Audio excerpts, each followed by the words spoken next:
Welcome.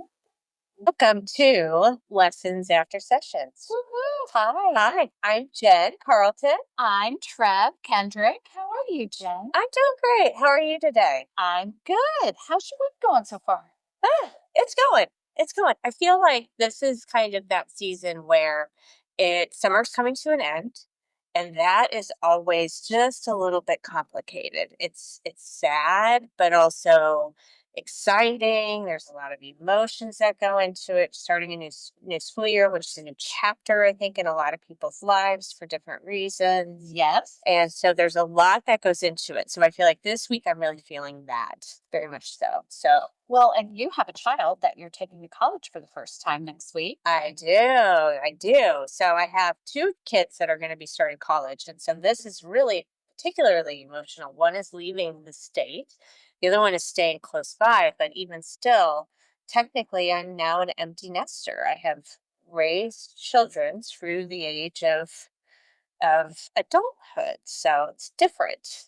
That is very different. Hmm. Huh. I'm sure you're having quite a few emotions about that. I am. I think it's interesting because kind of it really does tie into a lot of things today about what we're going to talk about, which is that expectations piece and kind of what you expect. I think parenting is like one piece of the expectation thing where you have children and you have these ideas set aside inside your head of kind of what their life is going to look like. And a lot of times, I mean, there's just really no way to know. But ultimately, I mean, I feel like my kids have exceeded my expectations. I always tried to have very low expectations and just generally speaking, wanted them to just learn about life and figure it out on their own. And whatever they chose to do, I would be supportive of that. So I feel like, they've gone above and beyond that where I'm really proud of them both. But I see that a lot where kind of as a rule, expectations a lot of times can set people in a place of just constant disappointment. I would agree with that. And I think it's across all settings. Expectations of kids, if you have them, Mhm. expectations of your employer, expectations of a romantic partner, friends, holidays, birthdays, even a night out, going out to dinner. Mhm. Expectations are almost the bane of our existence in a lot of ways. Do you know what I mean? I could not agree more. I actually will challenge. I saw this somewhere, so I'm gonna kind of steal this, but it really made me think that one of the top reasons of stress generally kind of overlying is not an expectation that in some way, shape, or form hasn't been met. Hmm. Yep.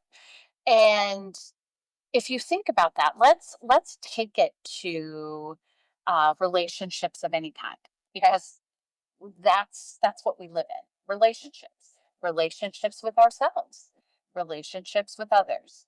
How many times do you think you have had stress, anxiety, disappointment, shame because of an expectation you didn't meet within yourself? Ooh, that's heavy. Wow. Yeah. I mean, think about that, right? We put expectations on ourselves every day with all sorts of things. To the smallest thing, like getting up on time in the morning, to working out, eating well, showing up for our kids, our partners, our employer. Everything is an expectation. And I think that if we always frame it as an expectation, we are always going to fall short. We're always going to feel shame and disappointment. But if we frame it as this is a goal, this is my intention. I heard recently this phrase: you get up in the morning and you set your intention for the day, and you set it and forget it. Meaning, I put it out there as it's already done. I set my intention to um, walk in gratefulness today, to operate out of faith, and that can be faith in whatever you believe versus fear. Um, how? Is that still an expectation? Hmm. I think this kind of pulls into right. Expectation is this heavy word, like we talked about last week, with forgiveness being a heavy word. I think that if you could reframe something, is not necessarily kind of what you're implying. It's not an expectation, but more of an intention, meaning that that has a much lighter feel to it. Like, I'm going to intend to do this today, but I'm going to, intending to do something is like, I'm going to give it my all. I'm going to try. And if it doesn't work out, it doesn't work out. An expectation is like that kind of, to me, is a box. I want to put my expectation on this. So there's not a whole lot of wiggle room on that. So if it doesn't fall into the expectation box, then where does it fall? It's defeating. It's dismissed. It's negative. It has a definitely a feeling of failure if you don't meet an expectation. So there's kind of layers then to this idea of saying intention versus expectation, because the layers are, number one, I have an intention, but the second layer is, and I have grace for myself if that intention doesn't happen, or I fall short, or I go back to an old habit. Again, this is tricky, right? Because we're talking about how to break down expectations, and how do you fight them? They're natural. They are 100% neutral. I think we've talked so far all about expectations of self, but I think we also really struggle with expectations of people. Mhm. Big time. That is at the core of every relationship. And often those expectations are unstated. Lasting. We've talked a little bit about how we hold ourselves to expectations, but one thing that I think we do, and what we were kind of talking about, is the natural piece of having expectations across the board, right? Right. The biggest one where I see as a huge failure is setting expectations on other people. And that doesn't mean to be necessarily a partner or a friend or a child or a family member, but just anything and everything. So if you think of a society as a whole, we have an expectation that people inherently are good. We have an expectation that people are going to do the right thing. You know what else we have? Think about this. We have an expectation, oftentimes it's subconscious within us, that other people are thinking and will do the way we do. Yes. Okay. Everything we maneuver. Why do you think we get road rage? We have an expectation that that driver in front of us drives like us. Yeah. Good one. Well, and so in that breath, like, I don't think that, we can't, intention, I think, needs to be streamlined specifically for internal expectations within us. So then I think if we look at outward expectations, so expectations of others, I mean, there's different varying degrees of that. We need to find a different word to describe what that looks like, because hands down, expectations of others are always, always, always unfair. Always, because we have no control. No, We no. have no control. And every single human thinks differently, has had a whole different life than you. So all of their experiences have been different. And all those experiences have created why the person is who they are and Absolutely. how they react to certain things. So you're right. It's not intention when we're talking about having expectations for other people. Uh, there is a different word. Well, and I feel like lack of expectation, like, it just needs to be eliminated. In what way has it ever worked out that you put an expectation on someone else Hmm. and they met every single criteria that you had lined up in your? No, Exactly. no. But here's my challenge to you. Here's another way or another complicating factor to this. How do we balance, or how do we, in our mind, have this non expectation of others and yet still carry boundaries? Because think about this, they're connected. If I don't have an expectation of being treated well, of being treated respectfully, then I'm not having good boundaries. Yes. So maybe that one isn't expectations, it's boundaries. 100%, because you're right. We do have to set some level of, let's not use expectations. We've deemed that to be not applicable. So we do have to have some level of understanding, of standard that we want people to treat us like. And it's kind of like we want people to treat us as we treat them. Right, right. We have emotional needs that need to be met. And again, that varies depending on the kind of relationship we're talking about. Sure. Friendship versus romantic versus coworker versus the person who is serving us at a restaurant. So all those needs are different. Which actually, that when you just said that, like, so it clicked inside my head of an expectation. When you said workplace, I was like, ooh, that's a good one, right? Because our expectation at work is set up by our employer, and it usually has some sort of vague piece of being accountable, being General guidelines. yes. But I think that maybe what we need to do is look at that. Okay, we can have expectations, but they need to be loose. They can't be rigid. They gotta be flexible. Okay, so we're looking now more at rigidity versus flexibility. Um, but I still go back to having understanding yourself so that you can set appropriate boundaries of what you won't accept and what you will. And that's not necessarily having expectations of someone else. That's saying, I know what I need in this relationship, depending on what it is, who it's with. And I don't have an expectation that you will be the one to fulfill that or you will fulfill it in XYZ manner. But I do have a boundary that if it's not, if those needs aren't met, then I will walk away or take the relationship or separate. What about that? That's amazing. That's amazing.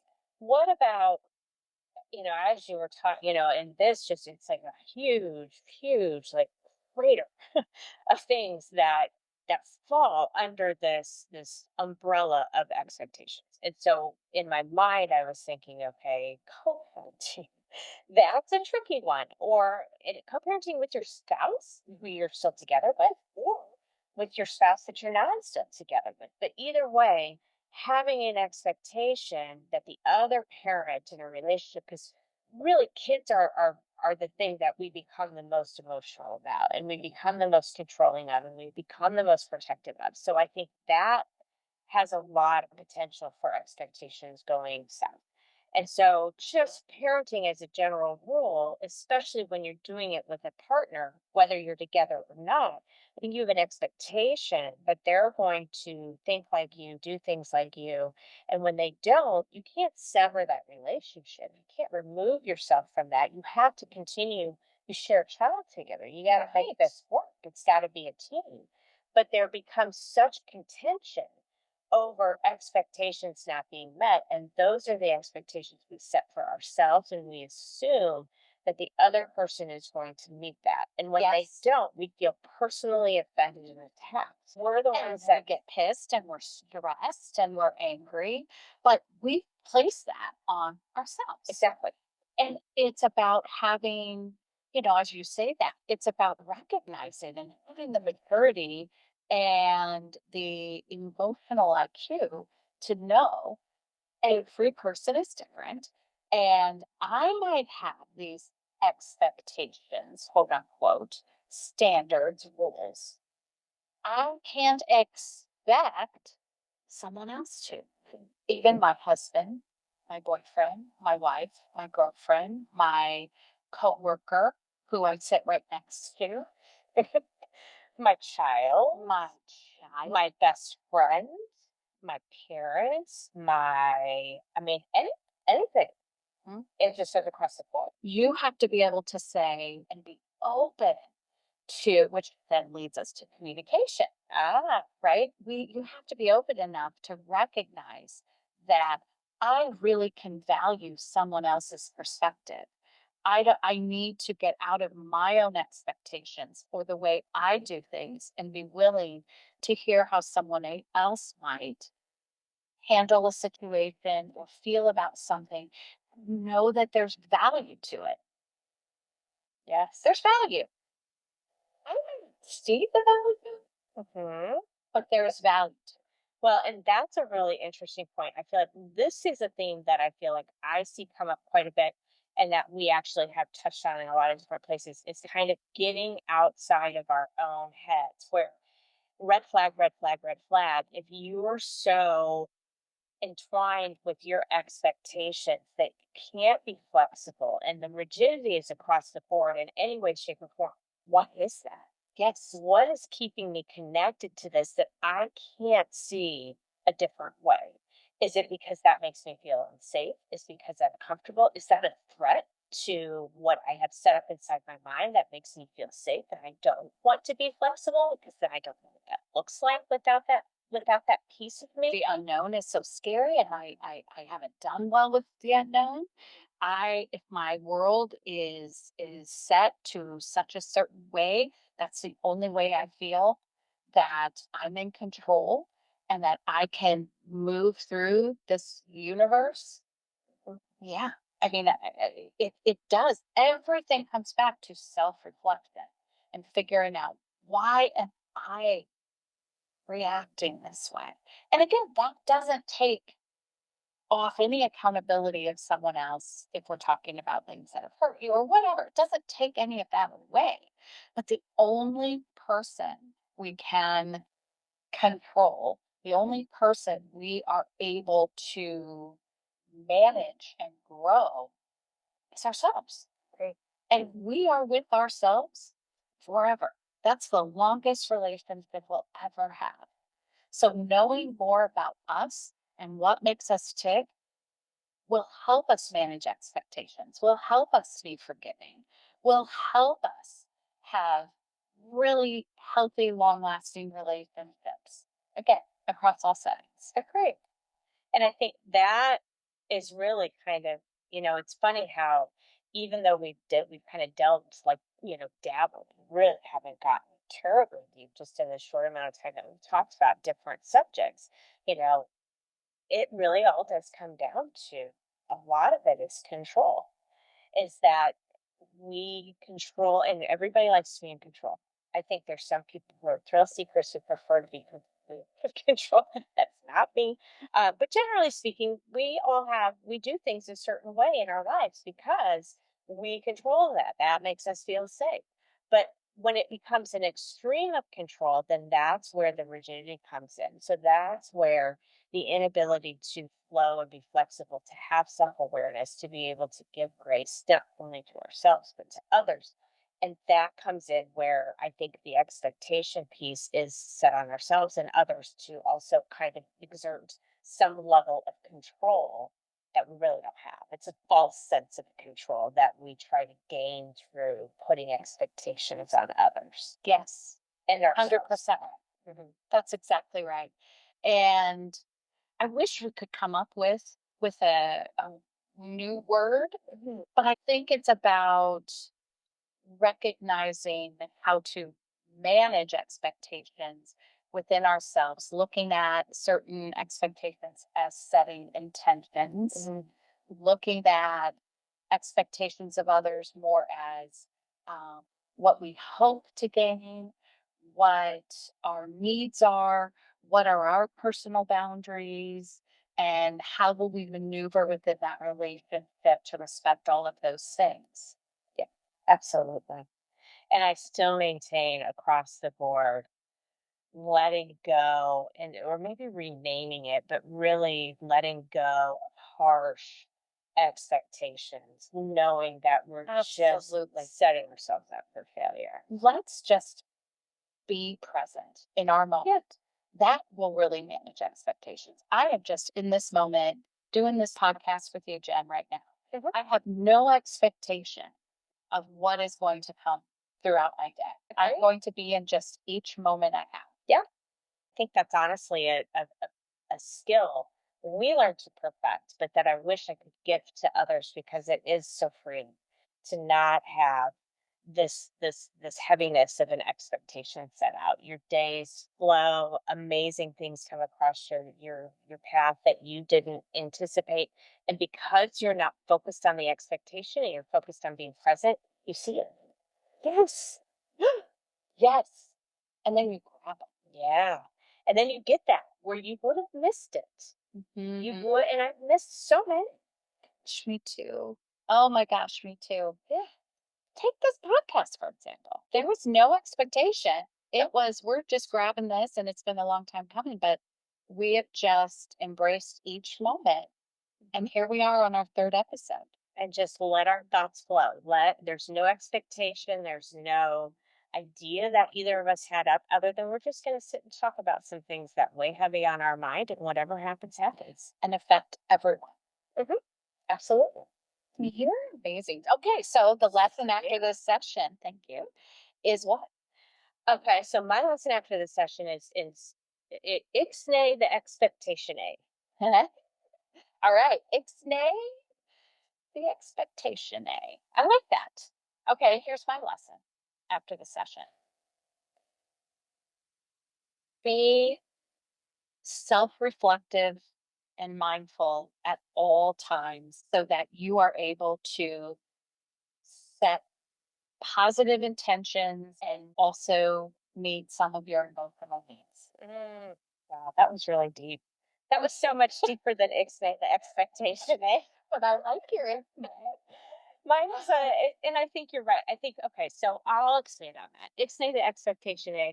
So that you can make space for being present and for being able to experience life to its fullest every day. Yes. Even when things haven't happened, haven't occurred the way you thought they should Yes. or would, you're managing that so that you are open in the present moment to receive what actually could be coming Yeah. in. Okay, girl. Right. Oh, well, I hope you have a great rest of your day. Thanks, you too. We'll see you next week. Yeah, absolutely. All right. Bye.